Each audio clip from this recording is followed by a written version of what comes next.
Hello everyone. Welcome back to expedition episode 2। Episode 1 में आपने देखा हमारा पुणे से लेह तक का जर्नी, जिसमें हम 4 स्टेट होते हुए लेह पहुंचे। यहां पहुंचना हमारी ट्रिप का एक इम्पॉर्टेंट ट्रांजिशन पॉइंट था, जहां हम एक्लिमेटाइजेशन के साथ लेह के सराउंडिंग को एक्सप्लोर करने वाले हैं। आज है डे 6। हमने दिन की शुरुआत काफ़ी रिलैक्स होकर की, ताकि बॉडी कम ऑक्सीजन लेवल के साथ एडजस्ट कर सके। 11,500 फीट की अल्टीट्यूड पर एक्लेमेटाइजेशन कोई लग्जरी नहीं, बल्कि एक टेक्निकल नेसेसिटी है। इसीलिए स्लो स्टार्ट के चलते हमारा पहला स्टॉप था लेह मेन मार्केट। हिस्टोरिकली ये सिल्क रूट का ट्रेड हब हुआ करता था, जो इंडिया को तिब्बत, चाइना और सेंट्रल एशिया से कनेक्ट करता था। यहाँ आपको ट्रेडिशनल तिबेटियन आर्टिफैक्ट्स और ऑथेंटिक लद्दाखी क्यूजिन का एक परफेक्ट ब्लेंड देखने को मिलेगा।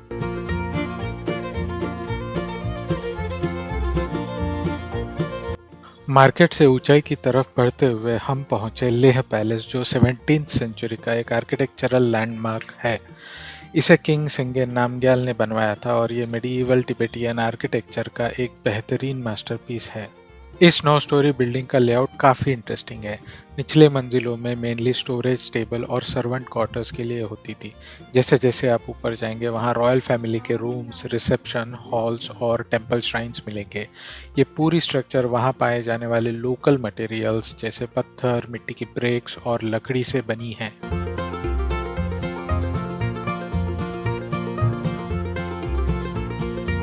पैलेस के अंदर एक क्यूरेटेड म्यूजियम भी है। यहाँ आप 450 साल पुरानी thangka paintings, royal crowns, traditional jewellery और सेरेमोनियल ड्रेसेस देख सकते हैं। ये पेंटिंग्स इतनी पुरानी होने के बावजूद आज भी काफ़ी वाइब्रेंट लगती है, क्योंकि इनमें नेचुरल स्टोन कलर्स का इस्तेमाल किया गया है।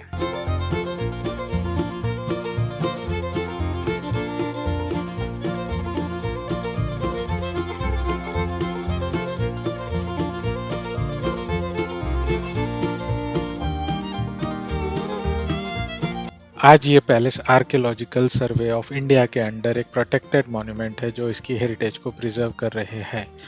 पैलेस की रूफटॉप से आपको लेह का फुल लैंडस्केप व्यू देखने मिलता है।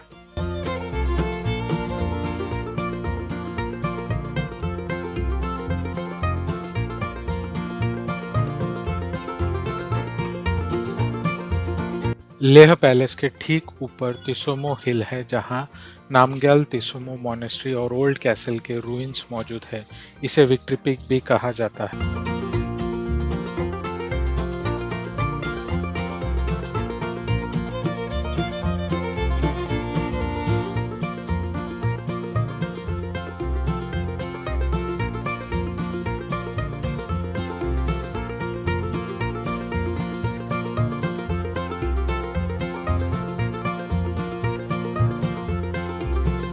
ये साइट लेह पैलेस से भी पुरानी है, जिसे 15th सेंचुरी में किंग ताशी नामग्याल ने बनवाया था, और यहाँ के कैसल रूइंस शहर के सबसे पुराने डिफेंसिव फोर्टिफिकेशन को दर्शाते हैं।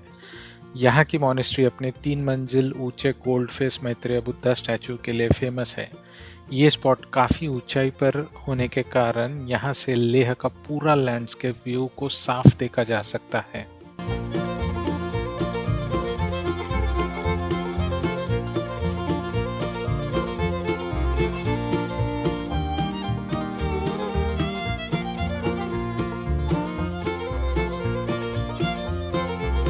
सुमो हिल्स के बाद हम निकल गए टुवर्ड शांति स्तूपा, जिसे सिंबल ऑफ पीस भी कहा जाता है। ये लेह का one of the most popular tourist attraction है, क्योंकि यहाँ से सनसेट देखने का मज़ा कुछ अलग ही है। शांति स्तूपा लेह में चंस्पा हिल टॉप पर स्थित है। लेह के पुराने और हेरिटेज स्ट्रक्चर के मुकाबले ये व्हाइट डोम स्तूपा काफ़ी नया है, जिसे 1991 में इनॉग्रेट किया गया था। इसके आर्किटेक्चर में लॉर्ड बुद्धा की लाइफ और टीचिंग को दर्शाती है। इसे जापानीज बुद्धिस्ट और लोकल कम्युनिटी ने मिलकर बुद्धिज्म के 2500 साल पूरे होने पर वर्ल्ड पीस प्रमोट करने के लिए बनाया गया था। स्पिरिचुअल सिग्निफिकेंस के अलावा ये पूरे लेह वैली को ऑब्जर्व करने के लिए एक बेहतरीन व्यू पॉइंट है, खासकर गोल्डन आवर्स जैसे सनराइज और सनसेट के टाइम। शांति स्तूपा का मैजिकल सनसेट देखने के बाद हमने डे 6 को कंक्लूड किया और रिसोर्ट की तरफ निकल गए।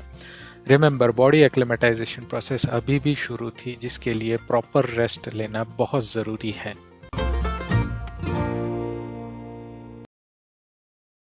आज है डे 7। आज हम लद्दाख के बाकी लैंडमार्क्स को एक्सप्लोर करेंगे जो यहाँ की मस्ट विजिट प्लेसेस में आते हैं।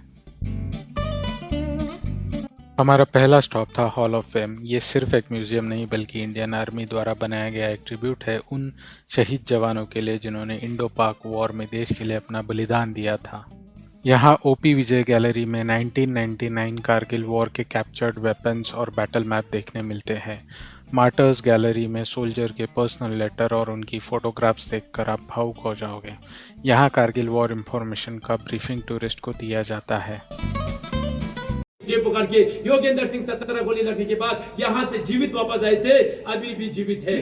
ये भी पाकिस्तानियों के ऊपर करके रखा था। इंडियन नेवी द्वारा लास्ट में यहाँ पे ऑपरेशन लॉन्च किया गया। उस ऑपरेशन का नाम था ऑपरेशन तलवार। ये जो कारगिल वॉर 1999 एक्चुअल में शुरू होता बटालिक से 2 मई को और कारगिल में आके 26 जुलाई को ये वॉर खत्म हो गया। कम से कम इंडियन आर्मी को 3 महीने का समय लग गया। पाकिस्तान ने जितना भी जगह जमीन पोस्ट ऑक्यूपाई करके रखा था, इंडियन आर्मी ने 3 महीने के अंदर पूरे का पूरा रिकैप्चर किया। पाकिस्तान को यहाँ से एक भी टुकड़ा लेके जाने नहीं दिया। इसीलिए हर साल 26 जुलाई को कारगिल विजय दिवस मनाते हैं। Thank you. जय हिंद। जय हिंद। Thank you sir.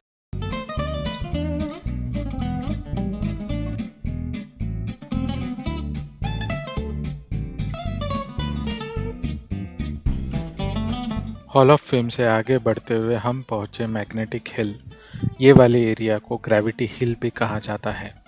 यहाँ एक ऑप्टिकल इल्यूजन क्रिएट होता है जहाँ अगर आप अपनी गाड़ी न्यूट्रल गियर में खड़ी करें तो वो अपने आप ऊपर की तरफ यानी अपहिल मूव करने लगती है।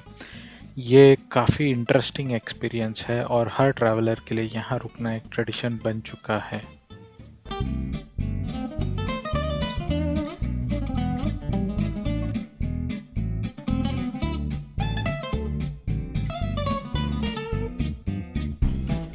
मैग्नेटिक हिल से आगे बढ़ते हुए हम निकल गए आलची के लिए। लेह से आलची की ये ड्राइव लगभग 60 से 70 किलोमीटर की है और यहाँ का टेरेन बिल्कुल मूनलैंड जैसा लगता है। आप नोटिस करेंगे कि पहाड़ों का रंग हर मोड़ पर बदलता है, कहीं डार्क ब्राउन तो कहीं पर्पल और ग्रे शेड्स। ये बैरन माउंटेन और उनके बीच से गुजरती ये काली टर्मैक रोड एक परफेक्ट कॉन्ट्रास्ट क्रिएट करती है। ड्राइविंग एंथुजियास्ट के लिए ये स्ट्रेच किसी जन्नत से कम नहीं।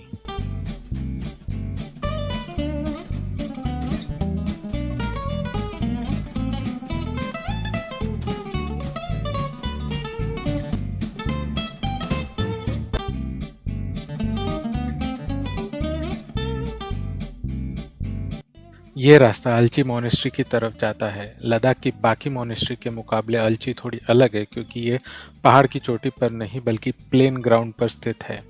इसे 11वीं सेंचुरी में ग्रेट ट्रांसलेटर रिंचेन ज़ैंगपो ने बनवाया था। इसकी खासियत यहाँ की इंडो टिबेटियन वॉल पेंटिंग्स और वुडन कार्विंग है जो 1000 साल पुरानी होने के बावजूद आज भी काफ़ी प्रिजर्व्ड है। ये लद्दाख के सबसे पुराने और इम्पोर्टेंट बुद्धिस्ट सेंटर में से एक माना जाता है।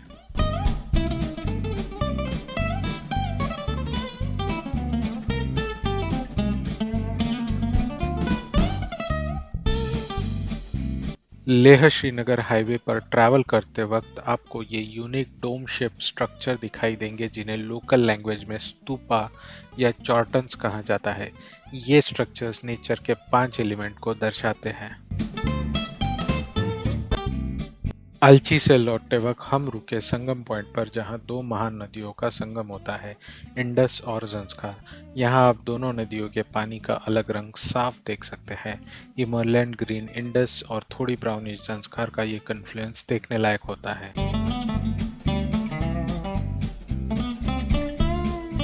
यहाँ से हम फिर हॉल ऑफ फेम पहुंचे लाइट एंड साउंड शो देखने जो कारगिल वॉर की पूरी कहानी को ऑडियो विजुअल फॉर्मेट में रिक्रिएट करता है। इसके बाद हमने कंक्लूड किया लेह का local sight seeing to prepare for the next journey. आज है डे 8 एक्सपीडिशन का बहुत ही क्रूशियल दिन जहां हम लेह से आगे हाई एल्टीट्यूड वाले डेस्टिनेशन कवर करेंगे क्योंकि अब बॉडी एल्टीट्यूड के साथ पूरी तरह एक्लिमेटाइज हो चुकी है।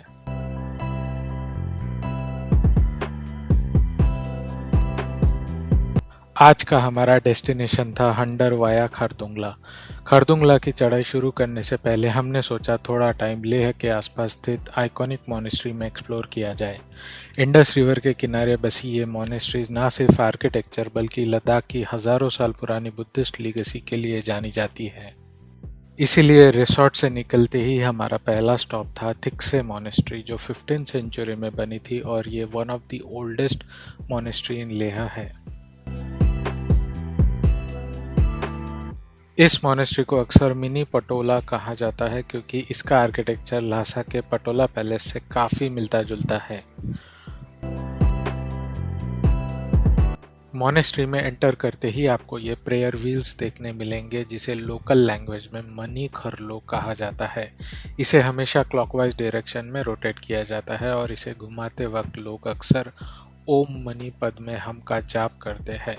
माना जाता है कि ये क्रिया आपके दिमाग को शांत करती है और पॉजिटिव एनर्जी जनरेट करती है।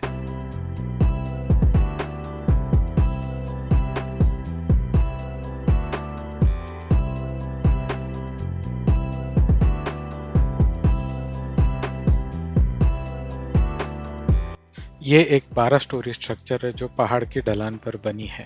इस जगह आपको बहुत सारे देवी देवताओं के मंदिर देखने मिलेंगे, जैसे तारा देवी, महाकाला, शाक्य मुनि बुद्धा और पद्म संभवा।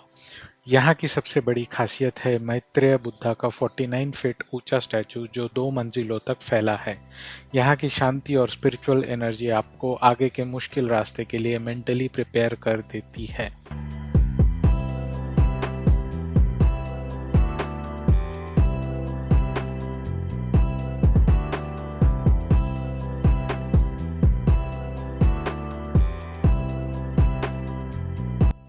थिक्से से निकलकर हमने खारदुंगला की तरफ चढ़ाई शुरू कर दी। जैसे जैसे हम अल्टीट्यूड गेन करते हैं, टेरेन में ड्रास्टिक चेंजेस दिखने लगते हैं।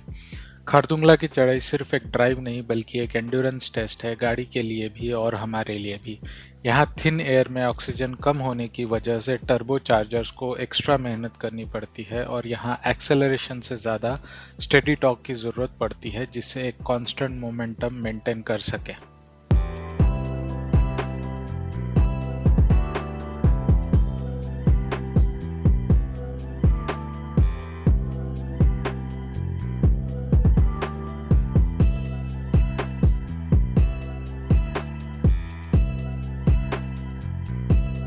लद्दाख के रिमोट एरियाज में घूमने के लिए एक मैंडेटरी डॉक्यूमेंट की ज़रूरत होती है, जिसे इनर लाइन परमिट या ILP कहते हैं, क्योंकि ये सारे एरियाज इंटरनेशनल बॉर्डर के काफ़ी करीब हैं।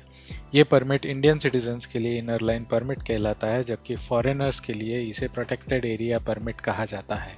इस परमिट को हासिल करने के लिए आप ऑनलाइन पोर्टल पर विजिट कर सकते हैं या तो लेह में टूरिस्ट इन्फॉर्मेशन सेंटर ऑफिस से भी ऑफलाइन परमिट बनवा सकते हैं।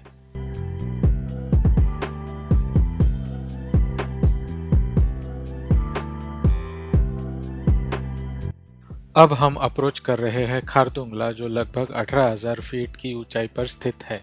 इस एरिया को थिन एयर जोन कहा जाता है क्योंकि यहाँ ऑक्सीजन लेवल सी लेवल के मुकाबले लगभग 50% कम रह जाते हैं।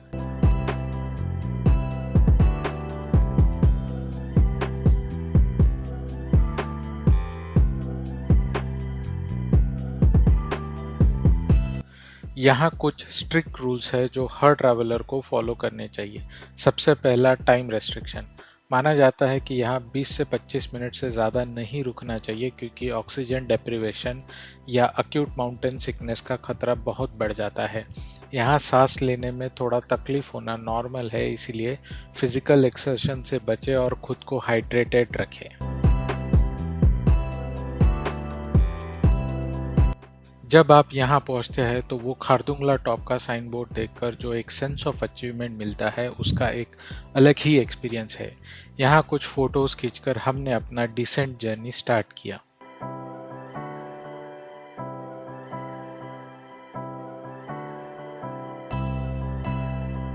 खारदुंगला टॉप से नीचे उतरना उतना ही टेक्निकल है जितना चढ़ना।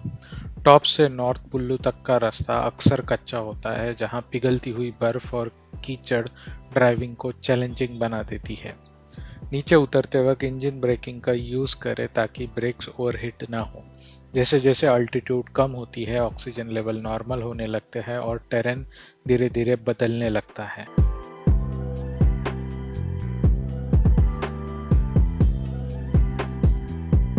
इन रास्तों पर चलते हुए आपको हर मोड़ पर एक ही नाम दिखेगा, BRO यानी बॉर्डर रोड ऑर्गेनाइजेशन, जो यहाँ का रोड इंफ्रास्ट्रक्चर और ऑपरेशंस मैनेज करते हैं।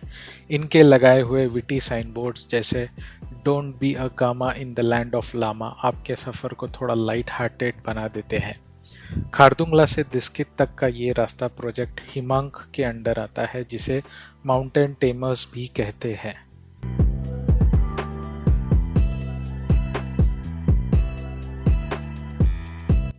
नॉर्थ पुल्लू क्रॉस करने के बाद हम एंटर करते हैं नुब्रा वैली में। रास्ता अब वाइड और स्मूथ हो चुका है, जहां आप पहाड़ों की विशालता को सही मायने में महसूस कर सकते हैं। नीचे बहती हुई शोक नदी, जिसे रिवर ऑफ डेथ भी कहा जाता है, अब हमारे साथ पैरेलल चल रही है टिल दिस्कित।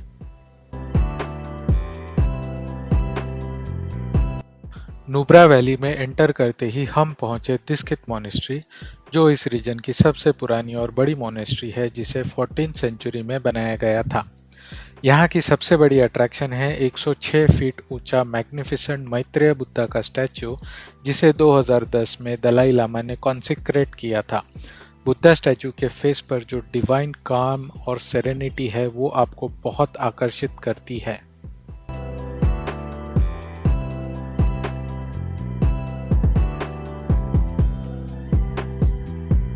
इस ऊंचाई से नुब्रा वैली का जो वाइड व्यू मिलता है, वो किसी पेंटिंग से कम नहीं लगता।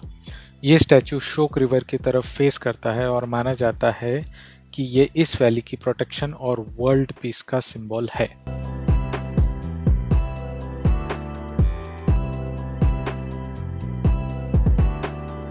दिस्कित से कुछ ही किलोमीटर की दूरी पर है हंडर, जो अपने कोल्ड डेजर्ट्स और सैंड ड्यून्स के लिए मशहूर है। ये जगह एक यूनिक ज्योग्राफिकल मार्वल है, जहां एक तरफ स्नो कैप माउंटेन और दूसरी तरफ डेजर्ट के सैंड ड्यून्स देखने मिलते हैं।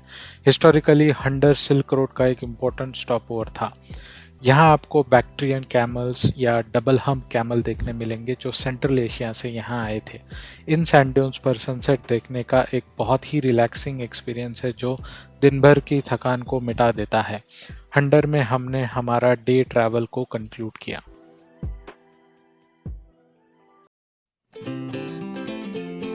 आज है डे 9 और हमने अपनी जर्नी काफ़ी जल्दी शुरू कर दी, क्योंकि रास्ता काफ़ी एडवेंचरस होने वाला है।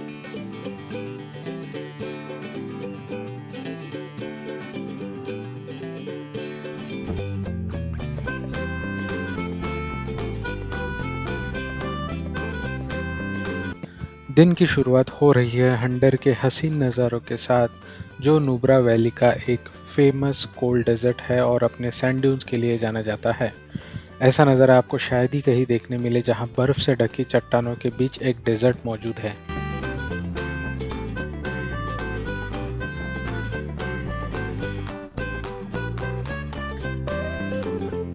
हंडर के सैंड ड्यून्स बनने के पीछे एक बहुत ही इंटरेस्टिंग हिस्टोरिकल इवेंट बताया जाता है।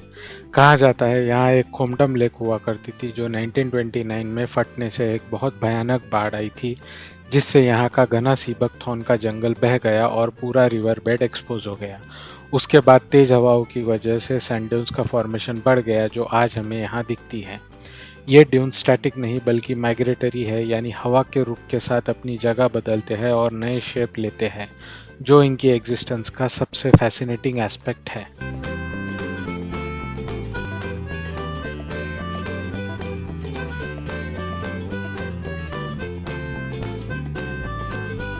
जैसे जैसे हम आगे बढ़ते हैं, टेरेन और भी रगेड और इंटिमिडेटिंग होने लगता है।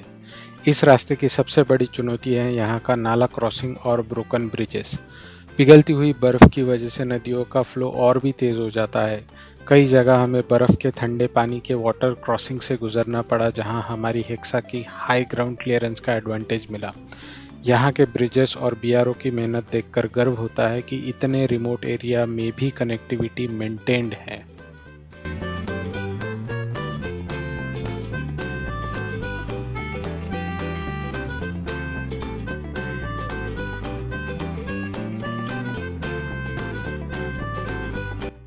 हंडर से निकलकर आज हम बढ़ रहे हैं towards Siachen base camp, the highest battlefield in the world, जिसकी दूरी लगभग 120 किलोमीटर है और रास्ता उतना ही एडवेंचरस है जितना आप देख सकते हैं।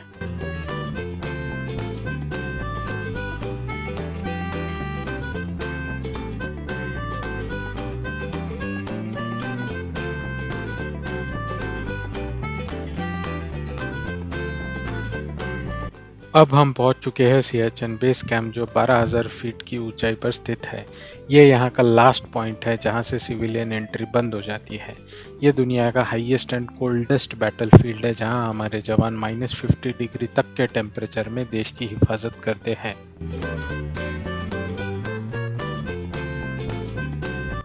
यहाँ एक वॉर मेमोरियल है और उसकी सबसे स्ट्राइकिंग और सिंबॉलिक चीज़ है ये स्टेयरकेस पर बने 22 सोल्जर का मोन्यूमेंट, जो सियाचिन ग्लेशियर की 22,000 फीट की ऊंचाई को दर्शाता है। इन 22 सोल्जर्स को उनके पूरे गियर्स और हैवी इक्विपमेंट के साथ दिखाया गया है, जो ये बताता है कि इतनी एक्सट्रीम ठंड में वो कितना वेट उठाकर देश के लिए लड़ते हैं।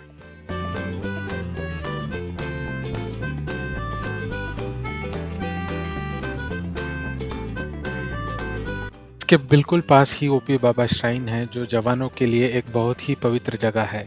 माना जाता है कि ओपी बाबा वहाँ के ट्रूप्स के स्पिरिचुअल प्रोटेक्टर है। हर सोल्जर किसी भी मिशन पर जाने से पहले और वापस आने के बाद यहाँ रिपोर्ट करने ज़रूर आते हैं, ठीक वैसे ही जैसे वो अपने कमांडिंग ऑफिसर को रिपोर्ट करते हैं।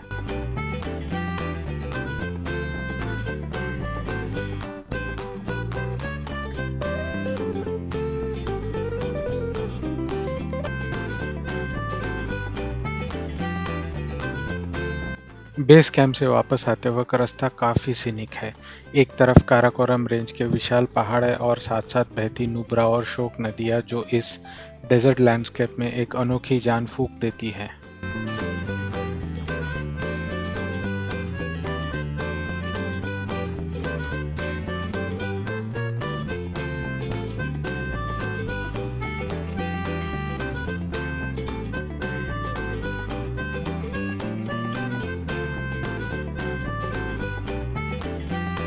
सियाचिन से वापस लौटते हुए हमारा अगला स्टॉप था सुमुर। ये गांव हंडर के मुकाबले काफ़ी शांत और सीरीन था। सुमुर में भी सैंड ड्यून्स है, लेकिन यहाँ की खासियत है कि ये बिल्कुल अनटच्ड और लेस क्राउडेड है। नाइट स्टे के लिए हमने यहाँ एक कोजी होम स्टे बुक किया, जहाँ हमें लोकल लद्दाखी क्यूजिन ट्राई करने का मौका मिला। पहाड़ों की खामोशी के बीच हमने डे ट्रैवल को कंक्लूड किया। आज हमारी एक्सपेडिशन का डे 10। सुमुर की हसीन वादियों और वहाँ की वार्म हॉस्पिटैलिटी को पीछे छोड़कर आज हम निकल रहे हैं लद्दाख के सबसे आइकॉनिक डेस्टिनेशन पैंगोंग सो की तरफ।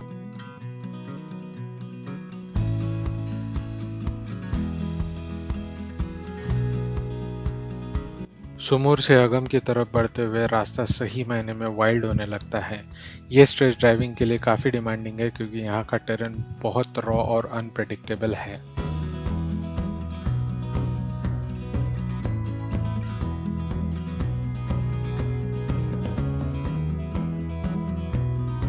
सबसे एडवेंचरस मोमेंट तब आता है जब रोड अचानक गायब होकर नदी में मिल जाता है।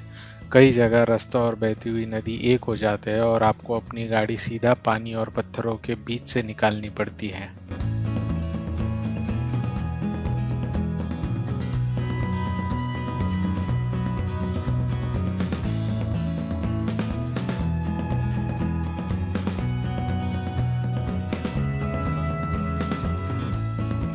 इस जगह पर हमें एक टफ वाटर क्रॉसिंग फेस करना पड़ा, जो कि हमारी हेक्सा के लिए एक रियल वर्ल्ड टेस्टिंग ग्राउंड था। यहाँ बर्फ़ का पिघलता हुआ पानी रास्ते पर तेज़ फ्लो के साथ आता है। अगर आप यहाँ ड्राइव कर रहे हो तो याद रखें कि पानी का फ्लो दोपहर के वक्त बहुत बढ़ जाता है, इसीलिए अर्ली मॉर्निंग वाटर क्रॉसिंग हमेशा बेहतर होती है।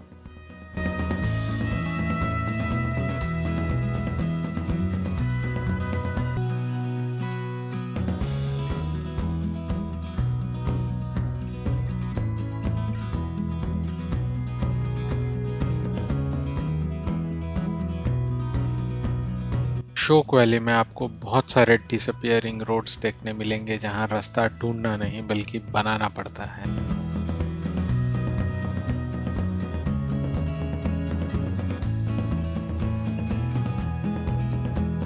शुरुआत में हमारा प्लान शोक वैली रूट लेने का था, लेकिन अगम पहुंचते ही पता चला कि लैंडस्लाइड की वजह से शोक से दुर्बुक जाने वाला रास्ता बंद हो गया था।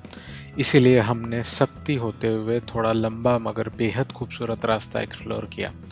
ऐसी जर्नीज में प्लान बदलना तो एक एडवेंचर का हिस्सा होता है।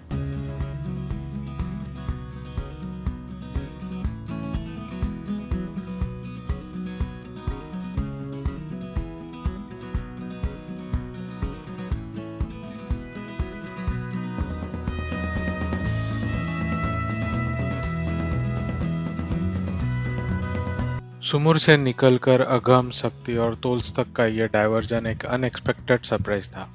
जैसे जैसे हम हाई अल्टीट्यूड गेन करते हैं, रास्ता बिल्कुल विशाल और सिनेमैटिक हो जाता है, जहां एक तरफ पतला सर्पिला रोड्स है और दूसरी तरफ हिमालय की गहरी वैली और विशाल पहाड़ियां देखने मिलती है।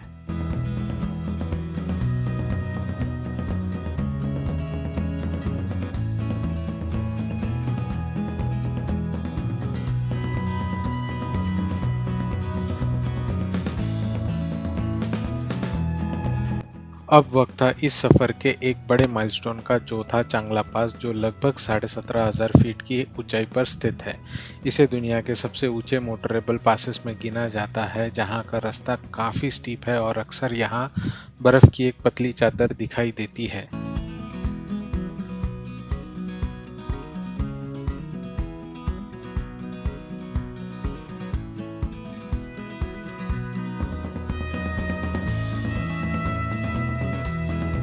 चांगला से नीचे उतरते ही सीनरी एक बार फिर बदलने लगती है। इस रूट पर भी बहुत सारे रास्ते लैंडस्लाइड में बह जाने के कारण डैमेज हो गए और कई बार तो नदी का फ्लो तेज होने के कारण पानी रोड पे ही बहने लगता है।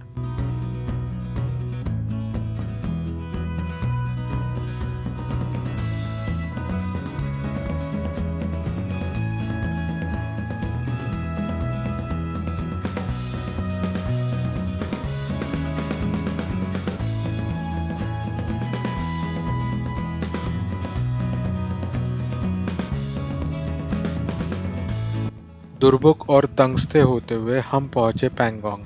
बंजर पहाड़ों के बीच वो चमकता हुआ टर्कोइज ब्लू पानी, एंड फाइनली हमने विटनेस किया the legendary first view of Pangong.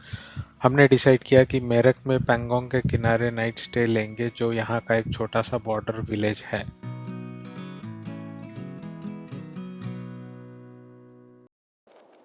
आज है डे 11 और हमारी एक्सपेडिशन का सबसे लंबा दिन, जहां हम कवर करेंगे 400 kilometres from Pangong to Jispa.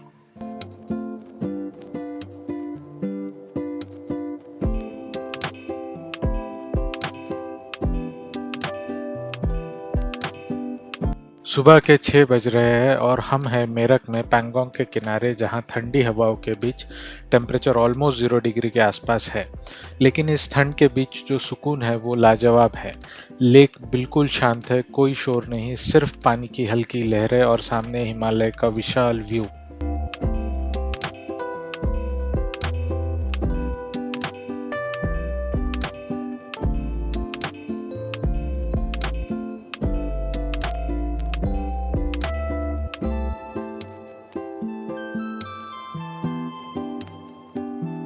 यहाँ की वाइब्स इतनी पीसफुल है कि आप घंटों तक इस लेक के किनारे बस इसे देखते रह सकते हैं। ये मोमेंट्स है जो हमें रियलाइज कराते हैं कि लद्दाख और लेह का असली चार्म्स इन रिमोट विलेजेस में ही छुपा है।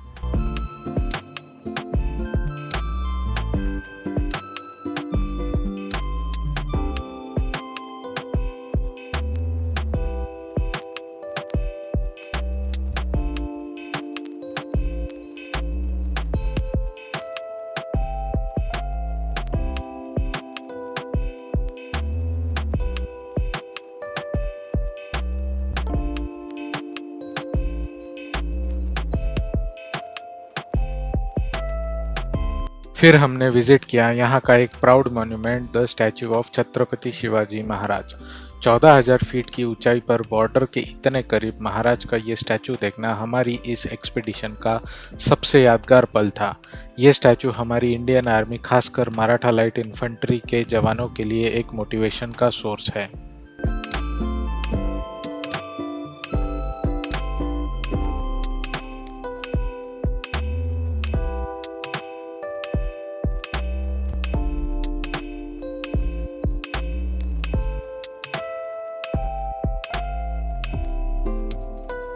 पैंगोंग की एक बहुत ही अनोखी बात यह है कि ये एक एंडोहेरिक लेक है, यानी इसका पानी कहीं और फ्लो नहीं होता। 14,000 फीट की ऊंचाई पर होने के बावजूद ये एक सॉल्ट वाटर लेक है, लेकिन हैरानी की बात यह है कि इतना सॉल्ट कंटेंट होने के बाद भी सर्दियों में ये पूरा लेक सॉलिड बर्फ बन जाता है, जिस पर गाड़ियां तक चलाई जा सकती है। ये लेक सिर्फ एक टूरिस्ट सेंटर नहीं बल्कि स्ट्रैटेजिक डिफेंस पॉइंट भी है। इसकी टोटल लेंथ लगभग 134 किलोमीटर है, लेकिन इसका सिर्फ 1/3 हिस्सा इंडिया में आता है, बाकी का हिस्सा चाइना और तिब्बत के कंट्रोल में है।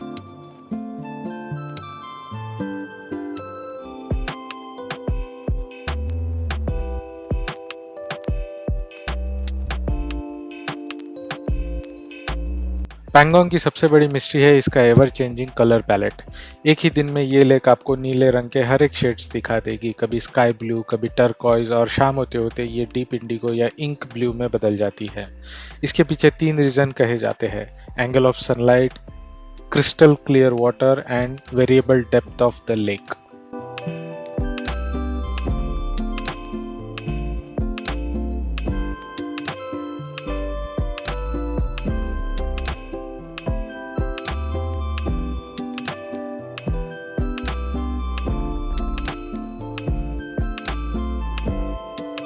जब लैंडस्केप इतना मैजिकल हो तो हर एंगल एक मास्टरपीस लगता है। हमने यहाँ बहुत सारी पिक्चर्स और सिनेमैटिक शॉट्स क्लिक किए ताकि इन बदलते हुए कलर्स और मोमेंट को कैप्चर कर सके, जो हमारी लाइफ लॉन्ग मेमोरी बन गए हैं।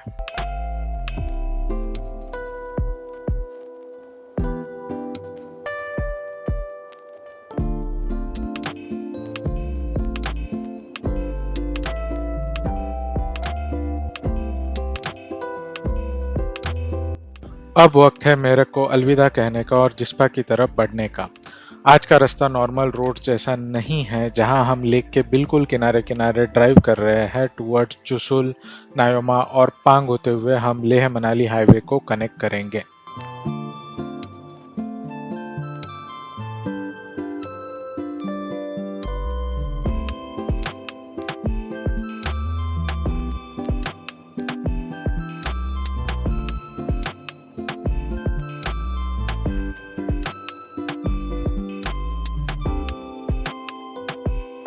पैंगोंग को पीछे छोड़ते ही टेरेन बिल्कुल बदल जाता है और यहाँ मोस्टली आपको ब्रोकन टर्मैक या तो कच्ची सड़क मिलेगी। एक्सट्रीम कोल्ड वेदर और हाई एल्टीट्यूड की वजह से सड़कों की हालत यहाँ हमेशा थोड़ी खराब रहती है।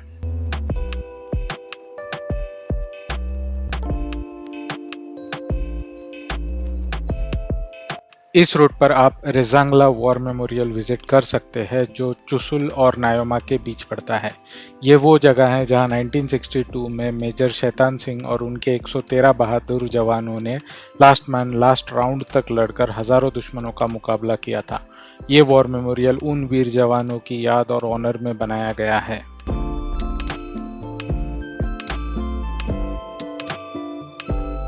वहां से आगे नायोमा और माहे तक का सफर सही मायने में थका देने वाला जरूर है, मगर जो रॉ ब्यूटी और ऑफ रोड का थ्रिल यहाँ मिलता है वो आपको किसी और हाईवे पे नहीं मिलेगा।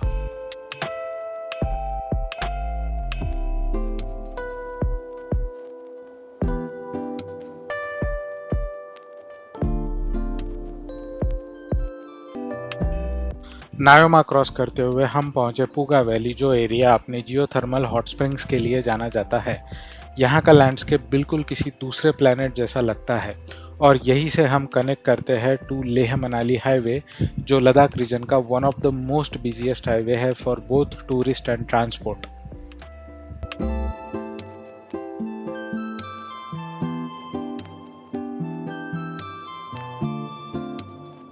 पूगा से जिस्पा के बीच आपको बहुत सारे नेचर के मार्वल देखने मिलेंगे, जैसे मूरे प्लेन जो 14,000 फीट की ऊंचाई पर 20 से 30 किलोमीटर का एक बिल्कुल फ्लैट प्लेट्यू रीजन है।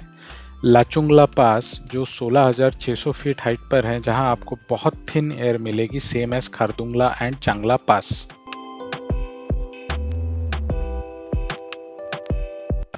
और इसके बाद आता है द फेमस गाटा लूप, जो कि एक 21 डेंजरस हेयरपिन बेंड का स्टीप डिसेंट रोड है, जहां हर मोड़ पर आप नीचे की रोड देख सकते हैं।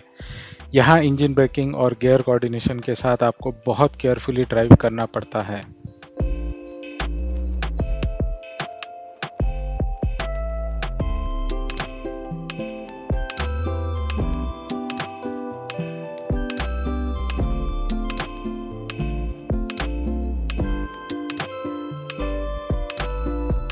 आखिर में सरचू क्रॉस करते ही हम लद्दाख को छोड़कर एंटर हुए हिमाचल प्रदेश में।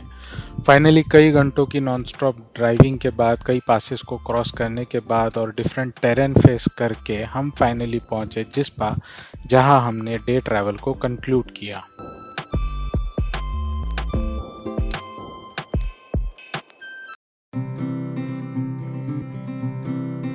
Good morning from Jispa. आज हमारी एक्सपेडिशन का डे 12 और हम निकल रहे हैं जिस्पा से।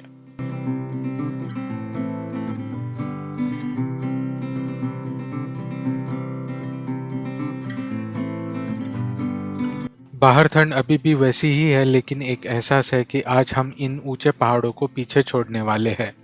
जिस्पा की शांति और बागा रिवर के मोमेंट्स को कैप्चर कर हम चल दिए मनाली की तरफ, क्योंकि आज का टारगेट बड़ा है और हमें निकलना है सीधा गुड़गांव के लिए।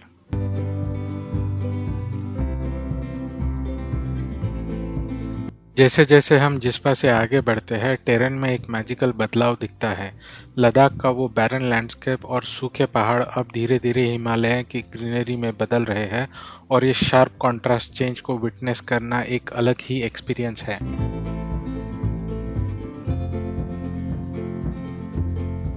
थोड़ा आगे बढ़ते ही हमें रास्ते में देखा सिसु वाटरफॉल। पहाड़ की चोटी से गिरती ये सफेद धारा काफी दूर से ही नजर आ जाती है और लाहौल वैली की खूबसूरती को और बढ़ा देती है।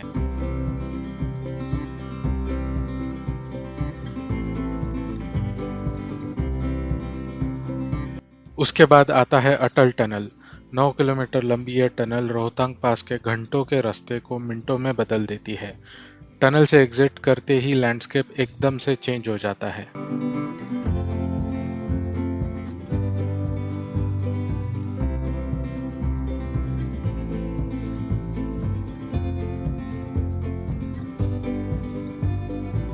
मनाली की असली खूबसूरती उनकी ऊंची घाटियों और घने देवदार के पेड़ों में छुपी है, जो बारिश के बाद एकदम नेक्स्ट लेवल हो जाते हैं।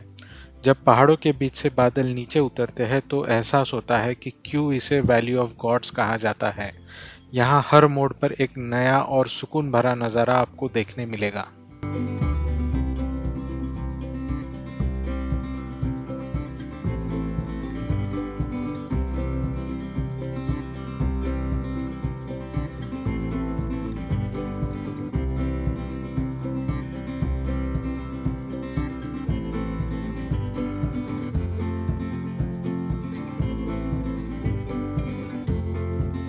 मनाली के बाद रास्ते थोड़े चैलेंजिंग हो गए, क्योंकि हमारे ट्रैवल से ठीक एक हफ्ते पहले यहाँ काफ़ी भारी लैंडस्लाइड हुआ था।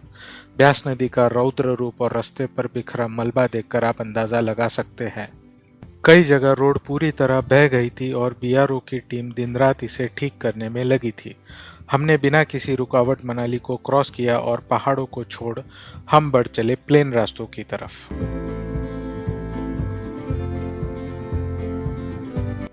इसके बाद हमने बोर्ड किया नया मनाली किरतपुर हाईवे, जहां पंडो और मंडी क्रॉस करते हुए हम पहुंचे किरतपुर और वहां से सीधा चंडीगढ़। हम पहाड़ों को थोड़ा मिस तो कर रहे थे, लेकिन प्लेन्स की स्पीड का अपना अलग ही मजा है। चंडीगढ़ से गुड़गांव का सफर एक माइल मंचर था और हमारी हेक्सा अब हाईवेज पर अपने असली क्रूज मोड में थी। रात के लगभग 10 बजे हम पहुंचे हमारे गुड़गांव नाइट स्टे, जहां हमने डे ट्रैवल कंक्लूड किया।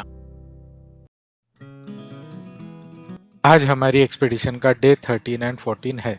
सुबह के 8 बज रहे और गुड़गांव में हमने जहां नाइट स्टे किया था वहीं से ब्रेकफास्ट करके निकल रहे हैं।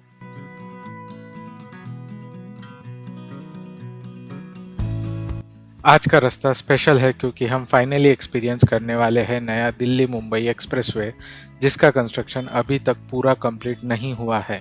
जैसे ही हम एक्सप्रेसवे पर चढ़े, कंटिन्यूअस बारिश शुरू हो गई।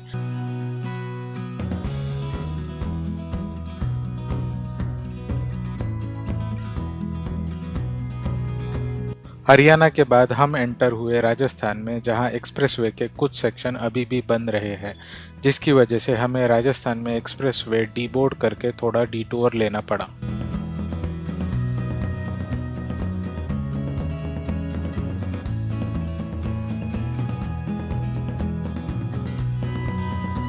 राजस्थान क्रॉस करके हम एंटर हुए मध्य प्रदेश में और पहुंचे महाकाल की नगरी उज्जैन, जिसका इतिहास हजारों साल पुराना है। ये 12 ज्योतिर्लिंगों में से एक है और इसे सेंटर ऑफ अर्थ भी माना जाता है। दर्शन के बाद आप यहाँ का महाकाल लोक कॉरिडोर भी विजिट कर सकते हैं, जहाँ आपको काफी सुंदर प्रतिमाएं देखने मिलेगी। उज्जैन से निकलते ही रात का सफर शुरू हुआ। टोटल 10 स्टेट क्रॉस करने के बाद हमने एंटर किया महाराष्ट्र यानी होम स्टेट। ऑल नाइट बारिश के बीच ड्राइव करते हुए हम पहुंचे धुले, संभाजी नगर, अहमदनगर। 14 दिन, 6500 kilometre and finally we reach Pune. इतना लंबा मैराथन ड्राइव के बाद घर पहुंचने की खुशी एक्सप्रेस नहीं की जा सकती।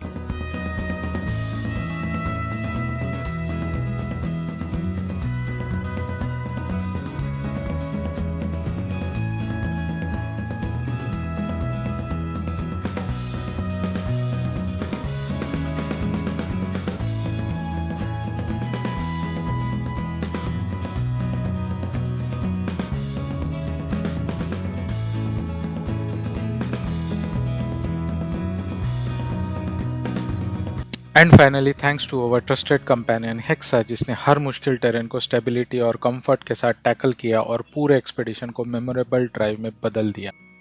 Thank you for watching this video. I hope you like it. Do share with your friends and family. Stay safe and keep exploring.